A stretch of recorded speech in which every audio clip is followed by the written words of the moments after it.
देखिए इस बार क्वेश्चन में क्या दिया है, which of the following are A P, if they from an A P find the common difference and write 3 more terms. ठीक है, क्वेश्चन में पूछा गया फाइंड आउट करो कि ये टर्म जो ए पी है या नहीं है। अगर जो है ये ए पी है तो कॉमन डिफरेंस फाइंड आउट करो और क्या है, और वैसी सेम जो है थर्ड 3 मोर टर्म लिखो।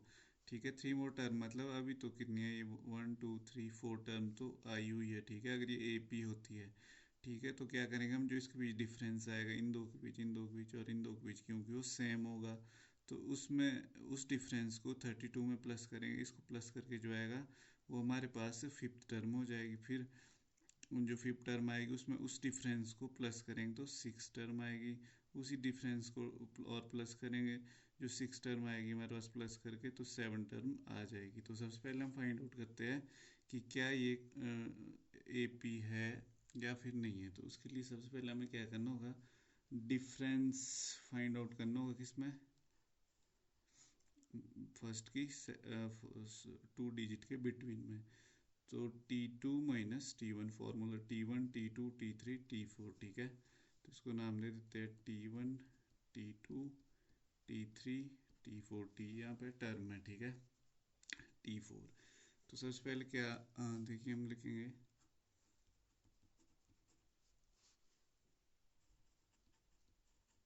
डिफरेंस बिटवीन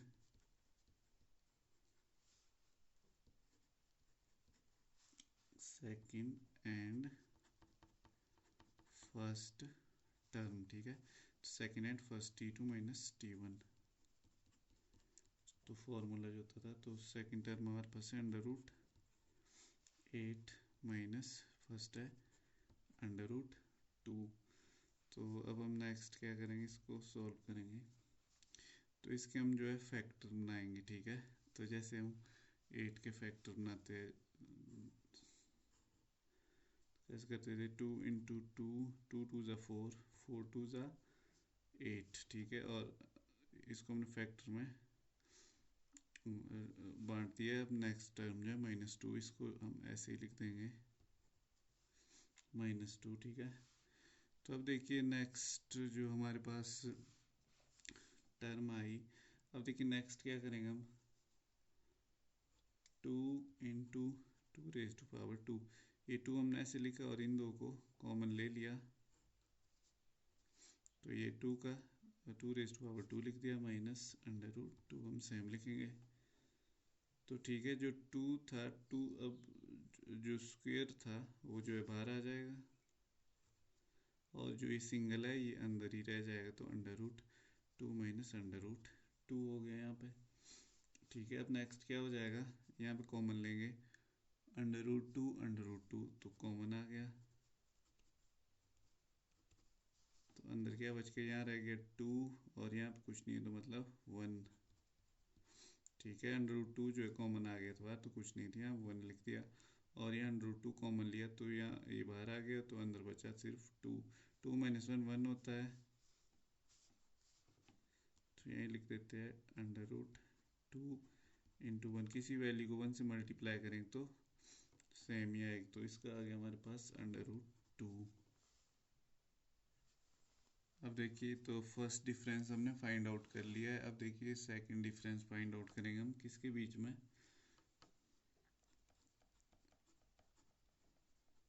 डिफरेंस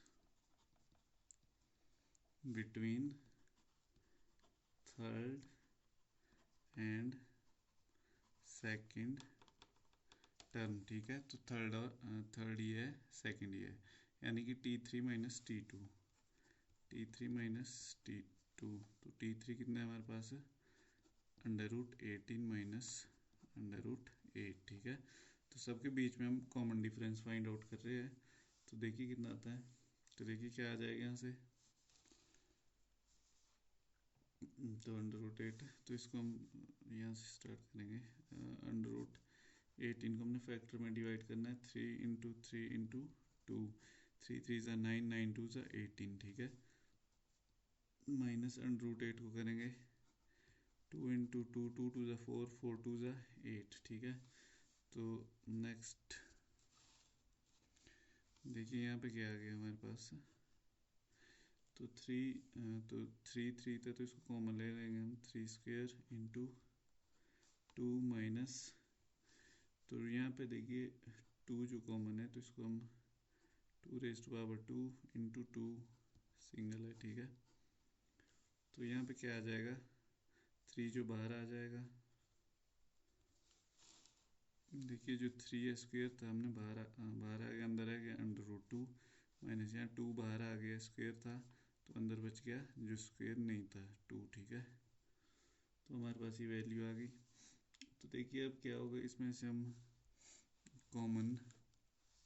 कॉमन लेंगे तो कॉमन यहाँ पे क्या आ जाएगा, √2, तो अंदर क्या बच गया 3 माइनस यहाँ पे 3 बच गया और यहाँ पे 2, क्योंकि √2 और 2 बाहर ले लिया हमने यहाँ से √2, 3 माइनस 2 1 होता है, तो 1 को 2 से मल्टीप्लाई करेंगे तो यहाँ भी सिर्फ √2 ही आएगा। तो देखिए अब थर्ड और सेकंड टर्म के बीच भी √2 कॉमन आ चुका है। देखिए अब दो टर्म के बीच में जो है कॉमन आ चुका है। अब क्या करेंगे हम, डिफरेंस बिटवीन, तो हमने लाइन मार ली, यहाँ पे लिखना शुरू करेंगे आगे को, difference between fourth and third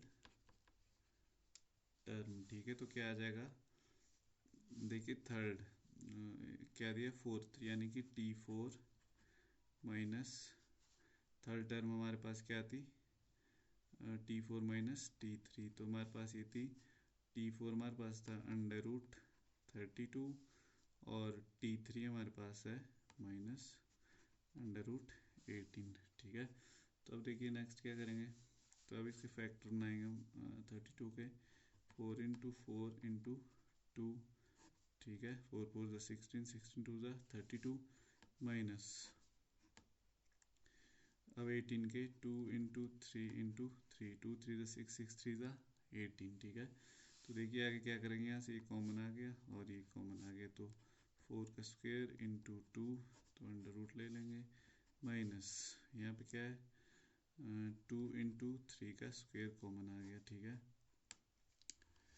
तो देखिए ये यहाँ से कॉमन आ गए तो इनको बाहर ले लेंगे हम, 4 बाहर आ जाएगा, अंदर बच गया 4 √2, यहाँ पे 3 बाहर आ जाएगा, 3 √2, ठीक है। अब देखिए अब नेक्स्ट क्या है, यहाँ से कॉमन, अब कॉमन देखेंगे इसमें क्या है, √2 कॉमन है तो 4 माइनस 4 यहाँ पे 4 माइनस 3 यहाँ पे आ गया, ठीक है। तो 4 माइनस 3 हो गया 1, √2 इंटू 1 तो इक्वल टू √2। तो देखिए सबका डिफरेंस जो है हमारे पास जो है कॉमन डिफरेंस जो है 2 आ चुका है, यानी कि अब हम देखेंगे आगे, since difference is same it is an AP, ठीक है। अगर डिफरेंस सेम आता था तो AP होती थी, क्योंकि सब में √2 आ रहा है तो यानी कि ये टर्म जो है AP है। तो देखिए आगे अब पूछा गया था कि अगर AP है तो नेक्स्ट की 3 टर्म फाइंड आउट करनी है, ठीक है। तो इसके लिए हमारे पास कॉमन डिफरेंस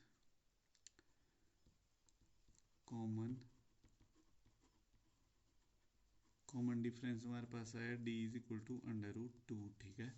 तो √2 आ गया, तो अब हमें नेक्स्ट के 3 टर्म फाइंड आउट करने हैं। तो मैंने कहा था 5th 6th और 7th टर्म फाइंड आउट करने हैं। तो 4 टर्म हमारे पास पहले ही दिए थे, √2 √8 √18 और √32। तो लिखेंगे हम,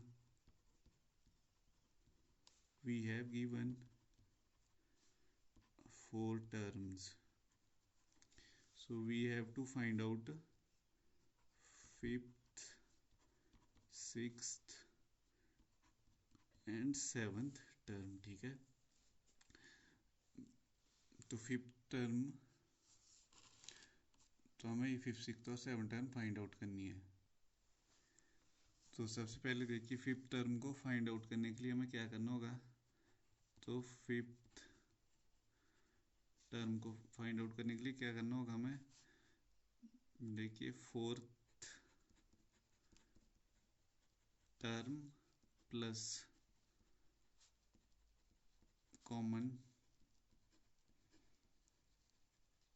कॉमन डिफरेंस। तो देखिए हमें क्या है, फिफ्थ टर्म फाइंड आउट करनी है, तो हमें फोर्थ टर्म भी पता होनी चाहिए और कॉमन डिफरेंस भी। तो देखिए जैसे कि हमने यहाँ T1 first term, second term, third term, fourth term, तो फोर्थ टर्म हमारे पास है 32, ठीक है। और कॉमन डिफरेंस हमने अभी निकाला था, कितना आ गया था कॉमन डिफरेंस, √2 जो सबके बीच में आया था, √2 √2 √2। तो ये हमारे पास कॉमन डिफरेंस था, बस इनको प्लस करो और हमारे पास फिफ्थ टर्म आ जाएगी, ठीक है। फोर्थ टर्म थी हमारे पास √32। अब इसमें हम प्लस कर देंगे कॉमन डिफरेंस, हमारे पास कितना है √2, ठीक है। तो फिफ्थ टर्म आ जाएगी, तो इसको हम आगे करेंगे, इसके कॉमन फैक्टर लेंगे,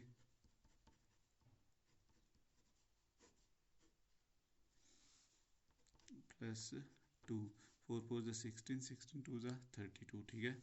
इसको हम ऐसे लिखेंगे √2, तो ये कॉमन है तो इसका स्क्वायर ले लेंगे, 4² × 2 प्लस √2 सेम आ जाएगा हमारे पास। तो देखिए 4 बाहर आ जाएगा और अंदर क्या रहेगा √2 प्लस √2, ऐसे ही लिखेंगे हम। तो 4, तो कॉमन डिफरेंस, तो हम डिफरेंस ले, तो यहाँ कॉमन ले लेंगे, तो क्या आ जाएगा √2, ठीक है। √2 कॉमन आ गया, तो क्या आ गया 4, यहाँ पे +1 5, ठीक है। यहाँ 4 √2 तो कॉमन आ गया, अंदर क्या बच गया 1, और यहाँ 4 है, 4 + 1 5। तो हमारे पास फिफ्थ टर्म आ गई है 5√2, ठीक है। तो ये फिफ्थ टर्म है हमारे पास। अब हम सिक्स टर्म फाइंड आउट करेंगे। तो सिक्स टर्म के लिए फॉर्मूला सेम होगा। सिक्स टर्म के लिए क्या है, fifth term plus common difference,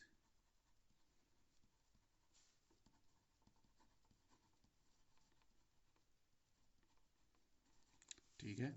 six term find out करनी है तो fifth term plus common difference. हमारे पास फिफ्थ टर्म है हमारे पास 5√2, कॉमन डिफरेंस है √2, तो क्या आ जाएगा देखिए, तो इसको हम यहाँ प्लस कर देंगे, तो कॉमन आ जाएगा √2, अंदर आ जाएगा 5 + 1, 5 कॉमन, √2 कॉमन आ गया, अंदर बच के 5, यहाँ कुछ नहीं था तो 1 6। तो हमारे पास सिक्स टर्म आ चुकी है, 6 5 + 1 6 √2, तो ये हमारे पास सिक्स टर्म आ चुकी है। अब हमने जो है सेवन टर्म फाइंड आउट करनी है, सेम। तो फॉर्मूला क्या होगा, six term plus common difference, ठीक है। सिक्स टर्म हमें पता है क्या है, 6√2 प्लस कॉमन डिफरेंस √2, ठीक है। कॉमन डिफरेंस है हमारे पास √2, तो क्या करेंगे हम, यहाँ से कॉमन क्या आ गया √2, और अंदर क्या बच गया 6 + 1 7, तो ये आ गया हमारे पास 7√2। तो हमने फिफ्थ सिक्स्थ और सेवन टर्म भी फाइंड आउट कर ली, जबकि फर्स्ट सेकंड थर्ड फोर्थ हमारे पास थी। तो क्या लिखेंगे हम, hence fifth sixth and seventh terms are, क्या आ गया हमारे पास, फिफ्थ आई हमारे पास 5√2, और 6 आई 6√2, और 7 आई 7√2।